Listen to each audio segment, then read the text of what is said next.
pandangan saya tidak ingin uh, memihak atau dikatakan memihak kepada salah satu yang ada atau sedang menjadi agenda konflik dari demo tersebut. Tapi prinsip utama dari demo ini adalah di pandangan saya adanya kesalahan dari sistem tata kelola di dalam pemerintahan sendiri. Concern utama adalah kenapa mereka bisa mengadakan demo yang begitu besar? Itu yang pertama. Kedua, bagaimana dengan sistem hukum yang mengaturnya? Yang ketiga, sebenarnya masalah apa sih yang menjadi poin dari demo itu sendiri? Ini yang menjadi concern kita. Karena agak rancu di mata kami orang-orang dari akademisi, ini agak rancu juga. Kenapa bisa ada kejadian seperti ini pada situasi di mana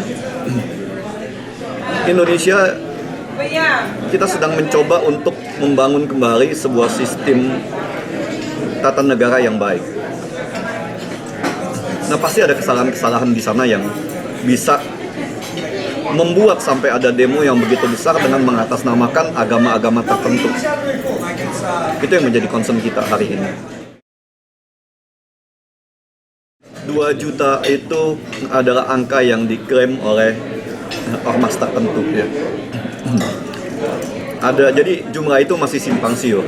Ada yang bilang ya sekitar 200 ribuan, ada yang bilang sekitar mungkin 400 ribuan, ada yang bilang sampai 2,3 juta. Tapi pada prinsipnya demo ini cukup besar. Mungkin salah satu yang terbesar di era yang katanya reformasi ini. Ya. Masalah-masalah di belakang dari demo itu sendiri, kita nggak usah tutup mata dan kita nggak usah juga munafik lah ya, dengan mengatakan bahwa ini adalah kesadaran dari umat, ini adalah karena pembelaan terhadap sebuah agama tertentu.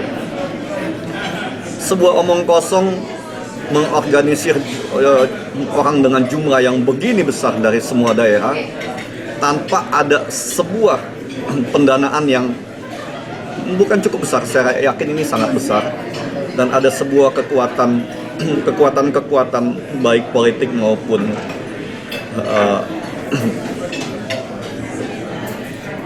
organisasi-organisasi tertentu yang mengorganisir ini. Jadi kita nggak usah bicara bahwa ini adalah masalah agama, ini adalah masalah pembelaan, masalah prinsip. Ini adalah sebuah masalah agenda politik. Kami cuma concern bahwa kalau kita ingin hidup yang katanya secara demokratis ya di negara demokrasi seperti ini, coba kita berpikir bagaimana mengelola sebuah negara dan sebuah institusi atau organisasi ini dengan sehat. Jadi adanya isu-isu tentang backup politik di belakangnya, ada orang kuat di belakangnya, saya sangat yakin itu pasti ada. Ya. Baik itu mungkin dari politisi, mau dari organisasi-organisasi tertentu, itu pasti ada. Tapi yang menjadi concern masalah ini, yang tadi saya sampaikan, kenapa bisa begini? Ada yang salah pasti. Dari pandangan saya sendiri, masalahnya ini ada pada sistem tata negara yang ada sejak dikatakannya kita masuk ke era reformasi.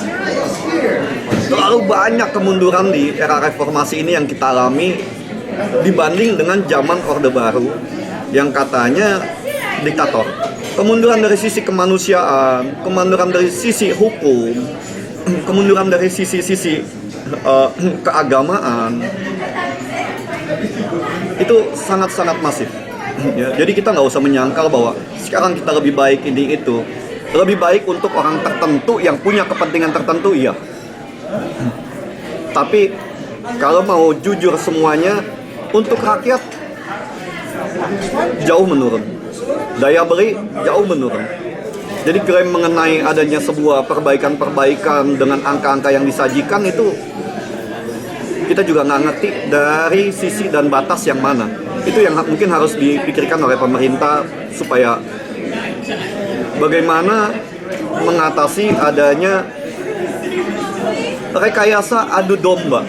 Ya. Jadi kalau saya bilang ini rekayasa adu domba dengan menggunakan atau mengklaim dari kekuatan-kekuatan agama tertentu yang mungkin ujung-ujungnya akan membuat Indonesia menjadi lebih menakutkan di mata negara-negara lain, yang membuat rakyat menjadi lebih susah lagi nantinya. Ini yang harus dikelola dengan baik oleh pemerintah saat ini apabila ingin memang membentuk sebuah kepemimpinan yang benar, ya. Itu masalahnya. Presiden Jokowi adalah mungkin presiden yang terbaik sejak reformasi ini. Nasionalisme dia kita nggak usah ragukan. Tapi satu yang mesti diingat, Indonesia ini menjadi orang baik ini susah di Indonesia. Kultur kebiasaan dalam tanda kutip yang sering disampaikan adanya budaya korupsi, ya. Di kebiasaan-kebiasaan korupsi ini membuat orang sulit menjadi pemimpin yang baik. Karena pasti akan ada yang menjadi dalam tanda kutip adalah korban kebijakan perbaikan moral dan mental bangsa kita, bangsa Indonesia. Jadi ketulusan hati seorang Joko Widodo sebagai seorang presiden, kalau di mata saya justru kurangnya dukungan dari orang-orang di sekeliling dan di bawahnya.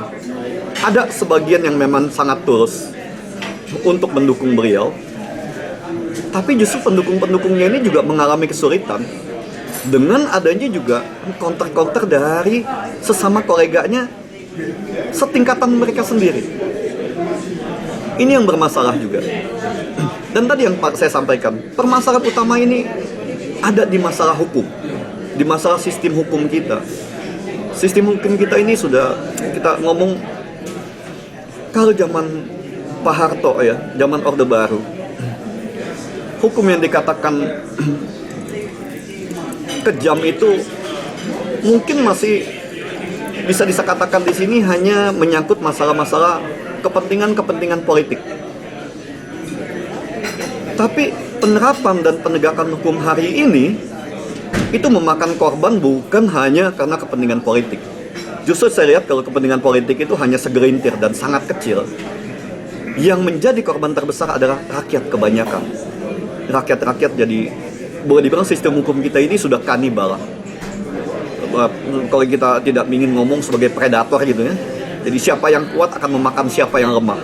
Ini yang membuat rakyat sekarang ini menjadi sebuah kebencian juga, yang kalau tidak dikelola dengan baik, mungkin kebencian ini juga bisa membuat atau mengakibatkan menjadi dendam. Adanya ketidakadilan yang mereka rasakan secara langsung.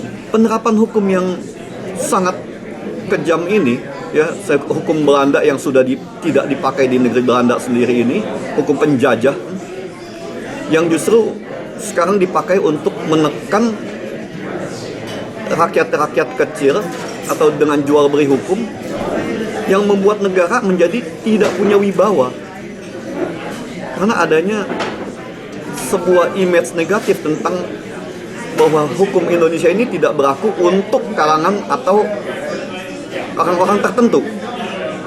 Ini membuat rakyat menjadi merasa bahwa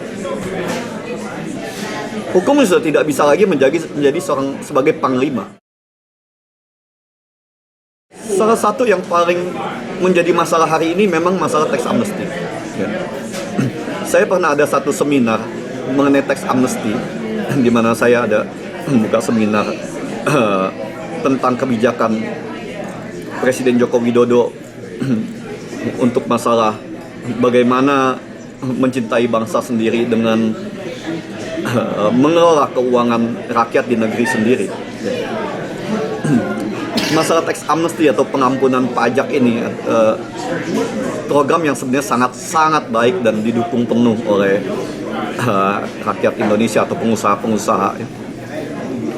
Tapi ada sebagian kecil yang saya juga sebutkan di dalam seminar itu, ada sebagian kecil dari mungkin mantan koruptor atau koruptor-koruptor yang masih berkuasa pada hari ini, itu menjadi sebuah concern yang sangat tinggi buat mereka.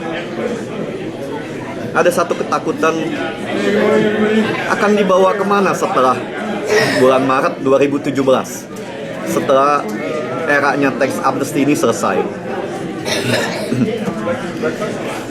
Ada satu ketakutan di mereka, bagaimana mereka bisa membuat sebuah keputusan-keputusan tentang harta-harta mereka yang mereka dapatkan secara, dalam tanda kutip juga itu ya, secara kotor. Tapi satu yang harus kita ingat, bahwa jumlah harta yang dipegang oleh sekelompok kecil koruptor dan pengusaha-pengusaha yang tidak benar pun juga, ini jumlahnya sangat banyak, sangat-sangat banyak, mungkin juga mencapai ribuan triliun. Nah, ini yang kita khawatirkan, uang-uang ini yang mungkin bisa dipergunakan untuk membuat negara juga menjadi